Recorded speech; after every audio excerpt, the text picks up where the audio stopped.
Hello there, boys and girls, and welcome to Pajama Prayers. What a beautiful day. Wasn't it beautiful? I love the fall. I think I've told you that before. I love all the colors. I love the changing in the air, the temperature, it's a little chilly. You know, I even think it's a beautiful day when it rains. It's just something about the fall that's special. So I'm glad that you have taken time tonight to join me for the devotional, and I hope you've had a great week and you have been enjoying the fall as well. We're going to start our devotional out tonight with our racer puzzle. The name of our racer puzzle is Gazelle Soccer. It's a fun puzzle, and I think you're going to enjoy playing. So let's get started, and good luck to you. Are you ready to kick it into gear and do a racer puzzle? Me too. Because the picture is too wide to fit on the screen, it will move slowly from one side to the other. That way you'll be able to see the whole picture and find all of the hidden objects. Goats are good at kicking things and butting things with their heads, so it makes sense that they'd be great at soccer. In this game, each goal is accompanied by the ringing of a bell. But where are all the bells? See if you can find each hidden bell and count out loud as you find each one. There are 25 hidden bells. In this round, you'll have 25 seconds to see the whole picture. Find the hidden bells. Ready to goat? Let's do it.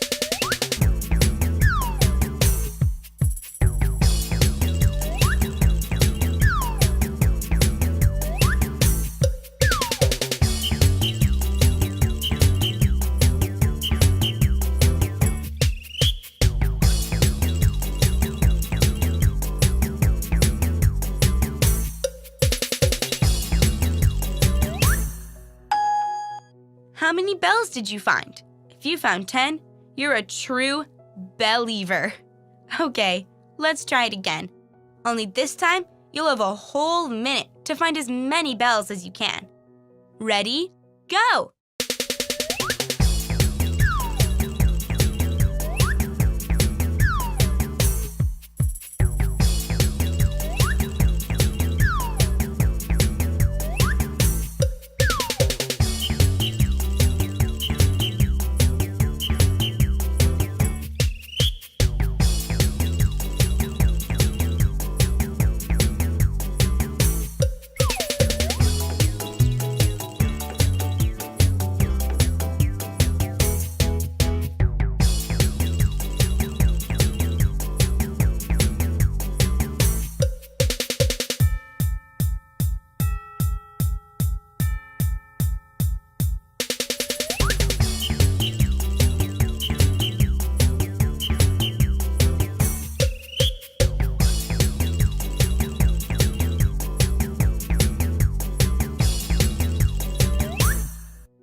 How'd you do that time? I bet you found a few more. If you found 15, you really rang the bell. And if you found 20 or more, you're the GOAT, the greatest of all time. Okay, let's go through the whole picture and see where all 25 of the bells are hidden.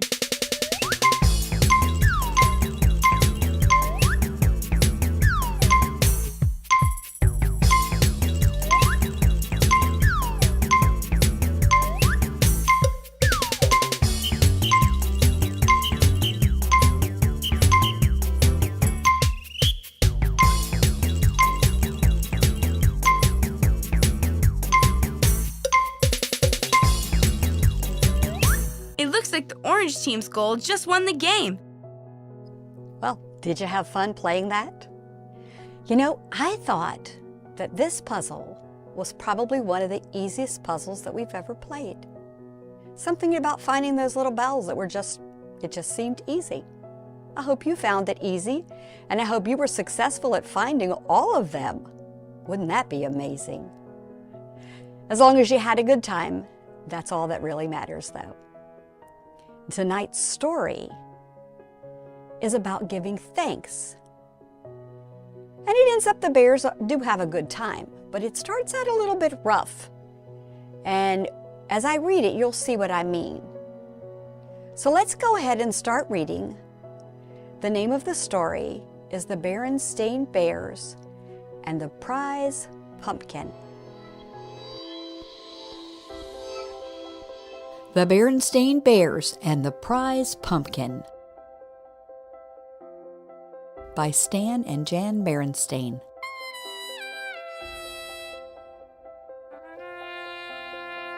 Pumpkins are just like everything else in nature, said Papa Bear, as he and the cubs finished weeding the pumpkin patch.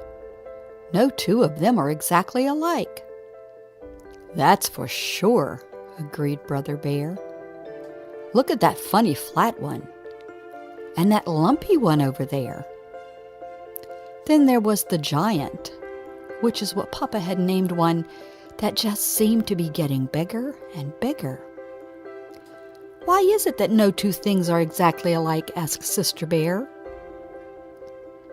It's just the way nature is, answered Papa. Time to wash up for supper, called Mama Bear from the treehouse steps.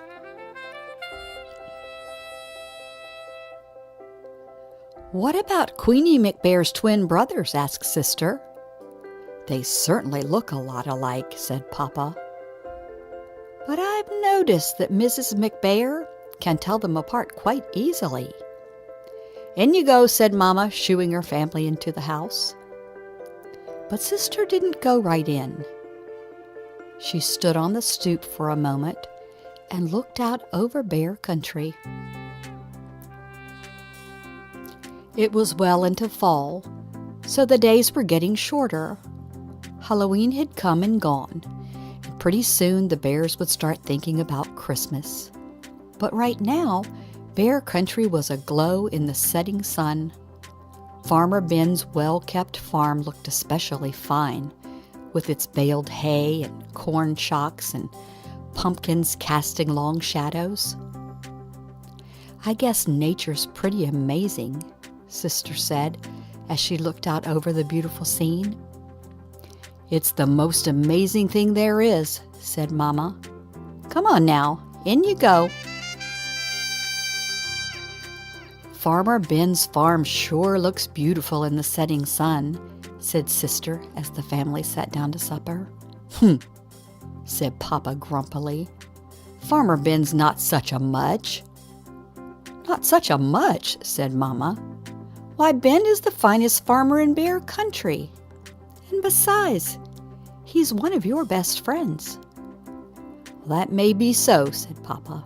But earlier today, he came by and said, Nice little pumpkin patch you've got there, Papa. What he said is true, said Mama. Especially compared to his fields and fields of pumpkins. That may be so too, grumped Papa. But I didn't like the way he said it. He sort of chuckled.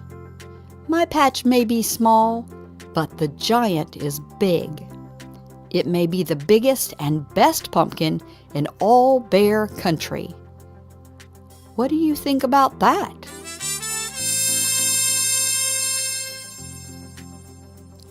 I think you're being oversensitive, said Mama. Come, let's clear the table so the cubs can do their homework. Brother and Sister sighed as they spread their books out on the table. What's that all about? Asked Papa. Oh, I was just thinking, said Brother. With Halloween over and Christmas almost 2 months away, there's nothing to look forward to. That's right, added Sister. Nothing except lots of homework. Oh, is that so? Protested Mama Bear. It just so happens that there's something very important to look forward to. A very special holiday called Thanksgiving. That's when we give thanks for all the wonderful— Your mama's absolutely right, interrupted Papa. He pointed to a notice in the evening paper. It said, "Don't forget this year's Thanksgiving festival. Entry blanks for the pumpkin contest available at City Hall." Thanksgiving's a very important holiday, especially this year, because we're going to enter the giant in the pumpkin contest and beat the pants off of Farmer Ben. "But Papa, he's a professional," said Brother. "He's won the contest 10 years in a row." "All the more reason to teach him a lesson. Come on, let's go out and check up on the next heavyweight pumpkin champion of Bear Country," he said. Now it was Mama's turn to sigh. Thanksgiving was about giving thanks, not beating the pants off of Farmer Ben. "Isn't it a beauty?" Papa said, after they admired the giant across the road. They could see a field of Ben's pumpkins. There were lots of fine ones, but none that measured up to the giant. "There's homework to be done," called Mama Bear from the house. As they left, the cubs asked Papa, "Aren't you coming in?" "Nope," he said. "I'm going to stay out here a little while and watch the giant grow."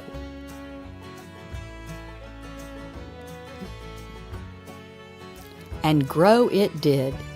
It grew bigger, rounder, and oranger every day.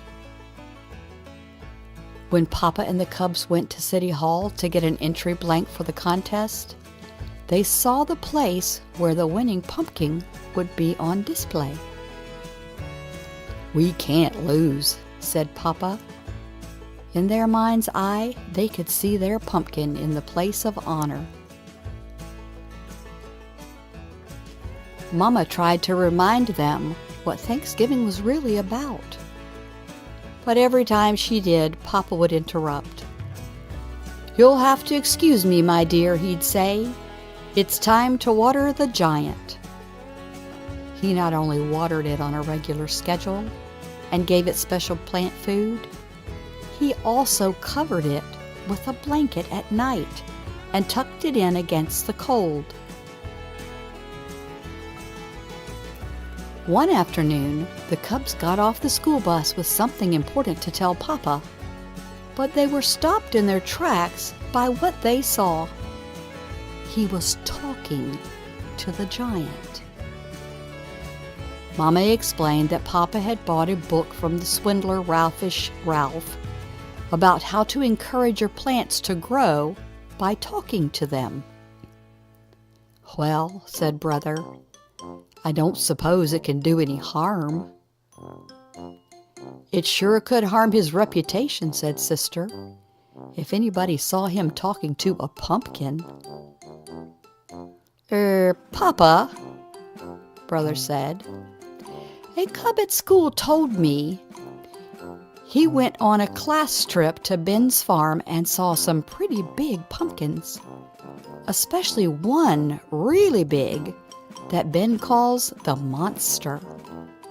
We've got to get a look at it," said Papa. That evening, Papa and the cubs climbed through the fence into Farmer Ben's field. They saw some good-sized pumpkins, but none to match the giant. "Maybe it's behind the barn," whispered Papa. Suddenly, a light shone on them, and they heard Ben shout, "Prowlers in the pumpkin field! Get me my pitchfork!"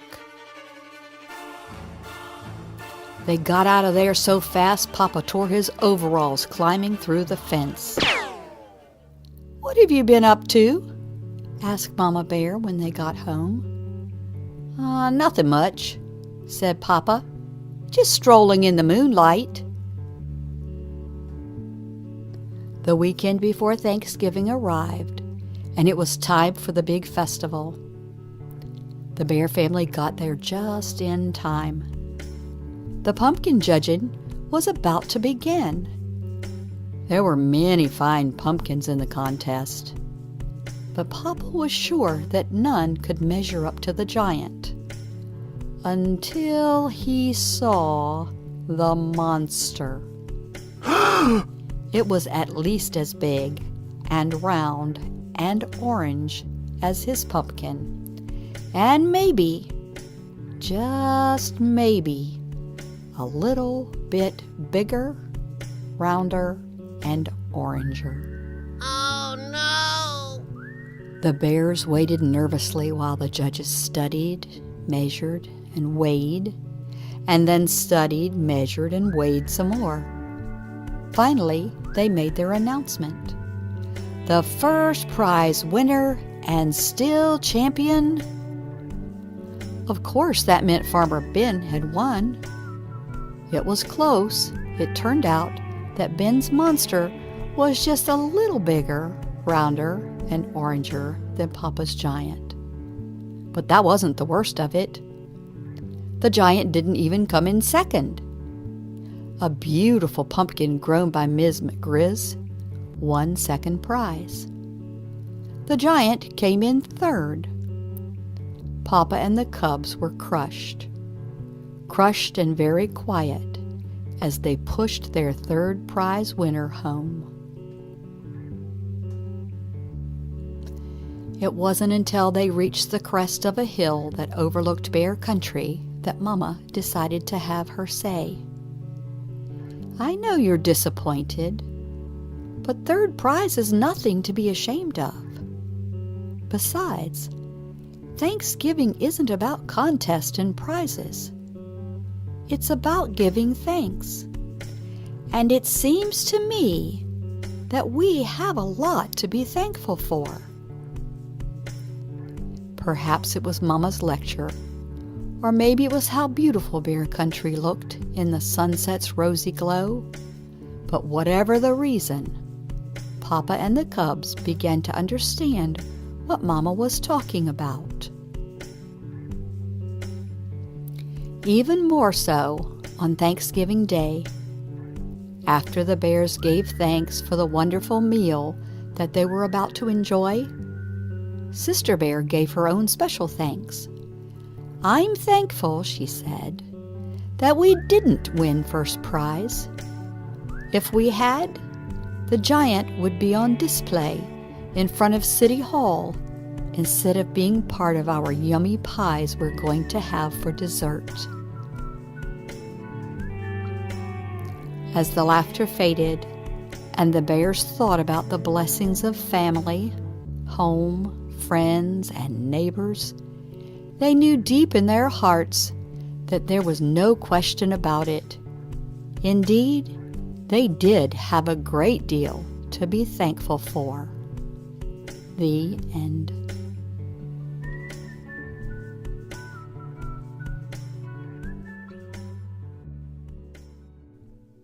So what would you say that our story was about? Mostly, what was kind of the big idea of the story? If you guessed giving thanks, you're absolutely right. I think that's really what the story was about, giving thanks. And you know what? Like I've said before, the Bible always has something to say about our topic. And in particular, about giving thanks, the Bible is filled with verses. But tonight we've just chosen one. So we're going to go to our mystery board and let her tell us about our scripture tonight.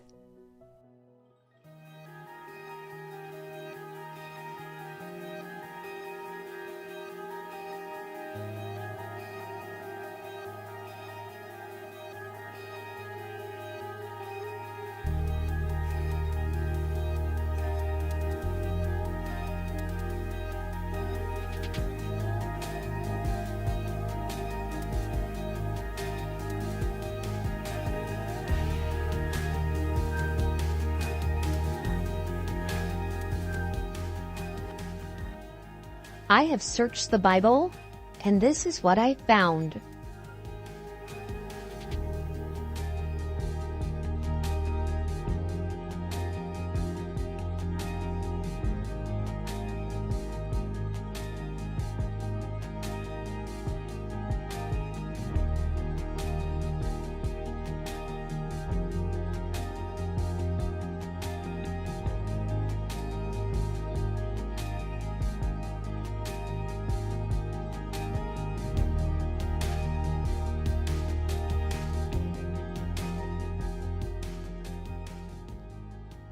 Psalm 9:1.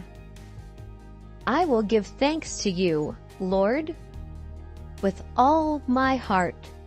Psalm 9:1. I will give thanks to you with all of my heart. What a great verse. You know, boys and girls, God has given us so many blessings, and we have so much to be thankful for. I hope that you will remember to give thanks to God for all the blessings that He has given you. I pray this week, ask Jesus to help you recognize the blessings that you receive and then give thanks for them. You know, I loved that Mama Bear kept reminding them what the Thanksgiving season was all about, what it really meant to give thanks. And I hope that you will take that lesson to heart. Have a good rest of your week. Know that I love you to pieces. And come back and join us again next Saturday at 7 for another great story and another great time of devotions. Until then, turn to someone there with you and say, You are worth more than you know, capable of more than you think, and love more than you can imagine. Good night.